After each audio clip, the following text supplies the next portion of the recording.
Back here, WHIP, Philly's #1 college radio station. My next guest was a wide receiver for the Baltimore Ravens. He had a 44-yard catch in the Super Bowl where his team did win and defeated the New York Football Giants, and now he's a superstar in the announcing business as he is the color analyst for the Baltimore Ravens on WBAL. It is the Patriots and the Ravens, a rematch of last year's AFC Championship game, meeting up in Foxborough on Sunday. The winner will go to the Super Bowl. So let's welcome in my good friend, Qadry Ismail. Q, Zach Gelb here. How are you?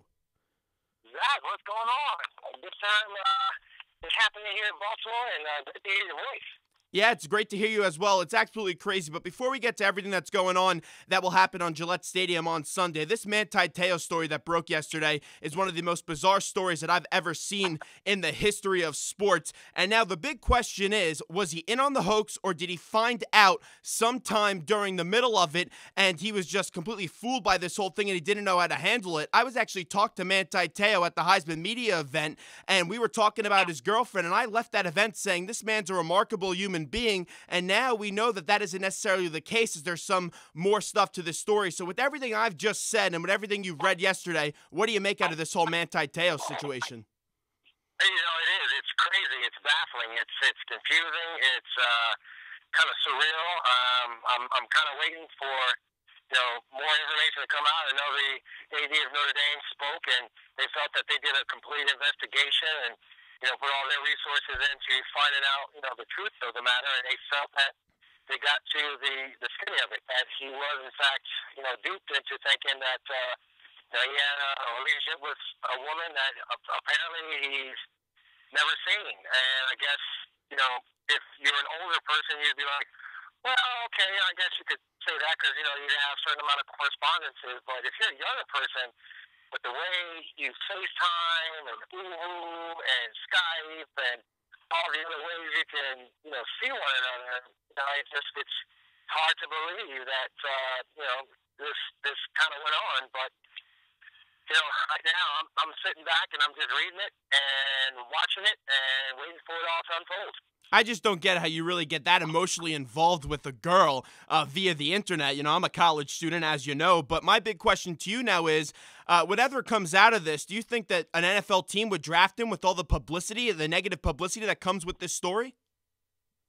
That's $1 million question, the multi-million-dollar question for Manti. I think the one thing you look at with the NFL, they do such a thorough background check on guys. And if there is more to this story that he is responsible for, meaning that he was a part of the elaborate hoax to gain publicity, I'm sure there are going to be, those guys come combine time, sitting down, whatever the coaches are, whatever the staff is, needing a linebacker to try to figure out what's going on. Because, I think ultimately it's whether or not you're trustworthy enough. Are you responsible enough to handle the rigors of this professional life, because it's such a cutthroat business. We've seen, all the changes this year as far as all the coaches coming and going. And because they're all coming and going, simply put, if you're going, that means you didn't win.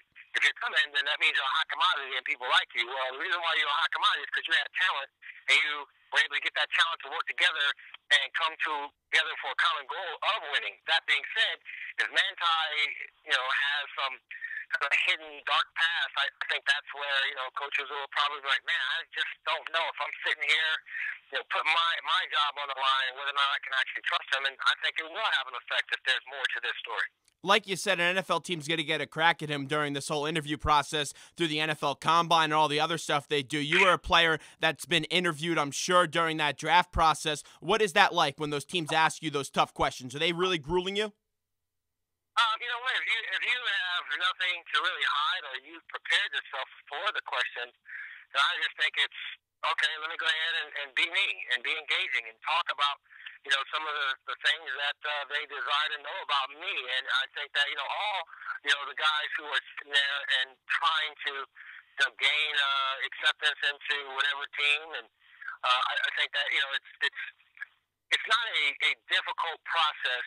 It's just gauging how you are as a person and seeing if you can fit for them, whatever they happen to desire to be. I know Vontaze Burfict, he had, such a tough time as far as his career, and sure enough, the Cincinnati Bengals wind up, late draft pick on him, and he turned out to be a gem for them. You know, I know there are the scenarios with a win-win for the club, although I'm sure Vontaze feels that he missed out on, you know, a lucrative contract that he otherwise will never see again because of just some poor decisions. And I think that's something that, you know, you see if it's on the field or off the field, you got to be prepared for the consequences of your actions.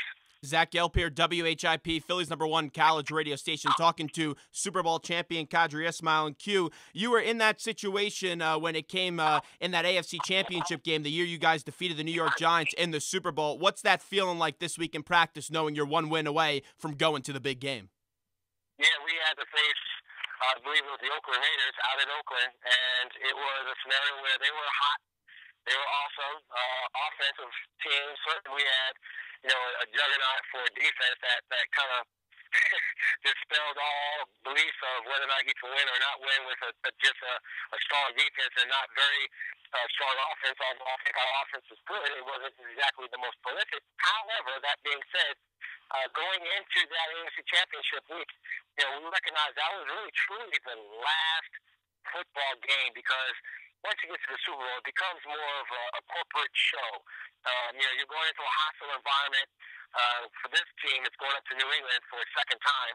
But you're going into an unfamiliar, you know, setting, if you will, and, you know, there's going to be, you know, the fans rooting and cheering and all that compared to the Super Bowl where it's more along the lines, corporate America sitting back, you know, giving you a nice, you know, clap, clap, clap, you know, hey, we paid, you know, $1,000+ for these tickets, and you know, it's all about the pregame and the postgame rather than the actual game and who's going on at halftime, how's Beyonce going to be. Hey, did you get a chance to look at your Twitter feed? Oh, wow, what about Facebook? Oh, I'm uploading my pictures right now. Ooh, the Instagram, did you use a filter or not use a filter? I mean, all that's going to be, you know, going on for the Super Bowl, but this right here, this is the last football game, and that's something that you recognize. You're going for the Lamar Hunt Trophy, and you desire to, you know, put your name and stamp it on of approval that you are the best team in the AFC. You know me, I'm a Patriot fan, but I'll be the first one to tell you, the Ravens did outplay the Patriots last year in that AFC Championship game. A lot of people are saying this is a revenge game for the Baltimore Ravens. If you're Coach Harbaugh, do you at least throw out some of that film from last year and show it to your players this week to try to amp them up for this upcoming game on Sunday? No, not really. I think they probably would look at a little week 3 film when you know, they beat the Patriots at home. I think they probably would look at some of the Patriots film the latter part of the year and see, you know, this personnel that is current is not the same personnel, particularly wasn't there last year. You didn't have Devin McCourty playing safety last year. You know, you had some different faces that were on that ball club that you're going to, you know, have to look at current. You can't look at the past and regarding, well, you know, here's what we did and here's how we did it and, you know, we're a better team and, you know, try to, you know, hype it up that way. I think it's, okay, here's what they are about. Here's what we need to do to execute. If we execute and do our style, our plan, our way, we're going to win. And I think that's one thing that, you know, coaches, the good coaches, you know, hone in on and focus in on, not what happened last year.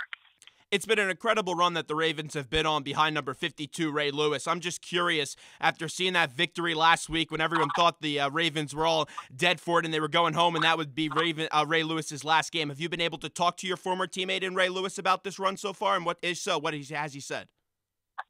Yeah, you know, I think the one thing for Ray, he knows that it's a moment-by-moment scenario. You know, he's been in the thick of it for 17 years. He understands that, you know, you only get so many shots, so many opportunities.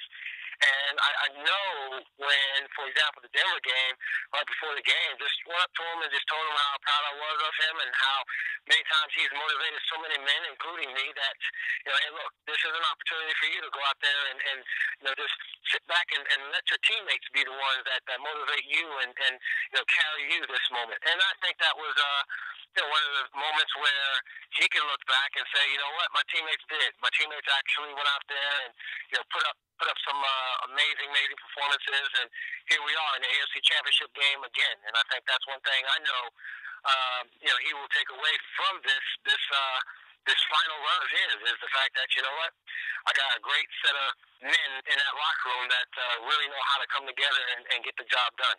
What is it actually like when you're a player and you're in on one of those Ray Lewis's pep talks? Well, I guess it depends on what stage of your career you're in. If you're, a young guy, you're going to be like, oh my God, I'm going to go punch that wall right now. If you're an older guy, you might just say, okay, cool, that's great. I'm focused. I understand what he's saying. Let me go out there and do my job because it's about what I need to do. That being said, you also recognize that he's going to have some in-game information for you, and that in-game information for you is going to be really critical. And I think that's where you, as a veteran, you can definitely learn from and glean from, and kind of get better as the game goes on. We're talking to the missile, Qadry Ismail. He'll be in the call in New England this week for the Baltimore Ravens going up against the New England Patriots. The winner will be going to New Orleans for the Super Bowl. And there were some interesting comments by the Ravens this week, especially from one Brendan Badejo. What do you make out of that old comments that he said about the Patriots' gimmick hurry-up offense, what he likes to call it? Well, Brendan, he actually apologized. I know Badejo, his brother, and I played on a Super Bowl team, and, both guys are tremendous people, and I think for him, he probably got caught up in the moment. I'm sure it gets frustrating if you're, a defensive guy, and all of a sudden you look, and next thing you know, you're trying to set up, and it's 12 men on the field because the offense won't let you get off the field because they snap the ball, or if it's a hurry-up offense, and you're trying to line up, and you're like trying to figure out things, and bam, off they go again. All that stuff comes into play. But you know what? The defense, they do it as well. So you can't necessarily sit back and say it's, the offense did this, the offense. No, it's about both teams, and you're trying to gain an advantage. So there's no gimmick there. And I know he can't put the toothpaste back in the tube, but at least he did apologize, and hopefully he will floss his teeth and get the plaque out of his mouth and go out there and play some ball. When those comments came out, you had to be absolutely irate because you did play with Peyton Manning in that hurry-up. As an offensive member, you must have been pretty pissed off that he was making fun of that hurry-up offense. No, I'm not going to get pissed off at it. I mean, that's his thoughts, his comments. I mean, what you do is you kind of shake your head, and hopefully it won't come back to bite him. I mean, that's the main thing for me. I look at it. I just know that they just can't afford to give anyone a psychological edge, especially at this juncture of the season. That's the one thing I looked at when I first heard those comments. I was thinking, what is he thinking? But at the same time, I do know that guys are going to have those thoughts regardless. And if it's you think it's gimmicky, that's one thing, but you telling everybody else, that's quite another. The offense, especially the hurry-up for the Patriots, has been a big key for many years for this team, and Tom Brady has been able to perfect it. Looking at this Ravens defensive personnel, I don't think you could stop it, but there are ways that you could contain it. If you are the defensive coordinator for the Baltimore Ravens, how would you go about containing this hurry-up offense, which no teams really have showed they've been able to stop it? Yeah, Zach, that's a great question. I think the one thing you look at with in week one, you know there are going to be some big plays that are going to be had. However, to contain it, you put yourself in a position where it's, all right, we gave Tom this look. Now, he's going to be expecting it. Let's change up the look and do something different. We know that here's a weakness here, and, that weakness, we got to exploit it, and you got to make that play. I know at the same time it comes down to individual battles, and I think one of the things about the Ravens, they know that team so well, and they've been able to perform in those individual battles and win. Guys like Terrell Suggs and company, and I think Paul Kruger, who has come along late in the year and really look strong. I think, when they have opportunities to get after Tom Brady, they're going to have to make it happen. He cannot sit back in the pocket. If he does, then life will certainly be a long, long ride flight back home as we all look back on what could have been. We're talking to Q and Q. Two more questions right before we let you go. Let's get to the offensive side of the ball for the Baltimore Ravens. And Joe Flacco is one of the most fascinating quarterbacks in the league. Everyone gets caught up in all this elite nonsense talk. But I'm just curious. Last year he went into New England, showed he was able to outplay Tom Brady, actually play better than that Patriots offense. And if it wasn't for a Lee Evans drop ball and a nice play by Sterling Moore and a kick that went wide left, the Ravens should have went to the Super Bowl. But can Joe Flacco go back to New England this year and outplay Tom Brady once again in your eyes?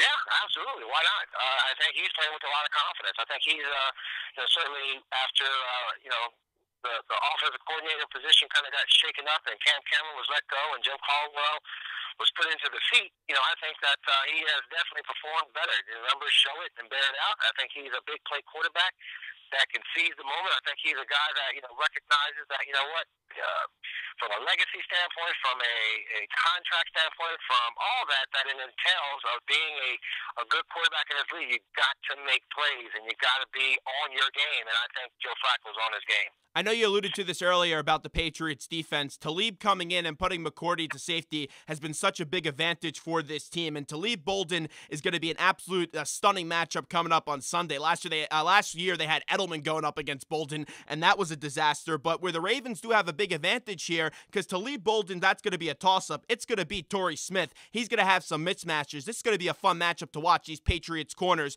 and their safeties going up against these Ravens wide receivers. Yeah, there's a lot of talent out there on the football field, both sides of the ball, and I think that as far as discipline, as far as your mindset of what you need to do to put yourself in position to win, offensively, you're going to have to again make plays. But I think this team, it's built on the deep ball. It's built on making plays down the football field, stretching the football field, and if you could put yourself in that position to come up with those big time catches, then you will get the better of New England. And I think the biggest thing above all else, offensively, that the Ravens are going to have to do is going to have to find an answer for Vince Wilfork. You contain Vince Wilfork, you give yourself a chance to win. I know you've been very loquacious during the course of these playoffs, and you've been talking about the Ravens. You've been all hyped up about them like you always are. When you look at these two games this weekend, who do you see going to New Orleans? Well, I actually called in the beginning of the year. I said it would be a Ravens-Falcons Super Bowl, and I kind of very nice. That way. So you can't go back now. You have to stick with that. No. I'm not going back. Honestly, I like how Matt Ryan and those guys played against Seattle. Seattle was a hot team and kind of a bully on the block, if you will. And they slapped it right up there and was able to get a commanding lead. Almost lost it, but pulled it out in the end. They again have another team coming from the West Coast to the East Coast to the Georgia Dome, and we'll see how that all turns out. But I like Atlanta's chances, and obviously going up to New England, this Ravens ball club, I like their chances as well. Q, you're always great on this show. Thanks so much. I appreciate the time. Best of luck, and let's talk again real soon. Absolutely. Thanks, Zach.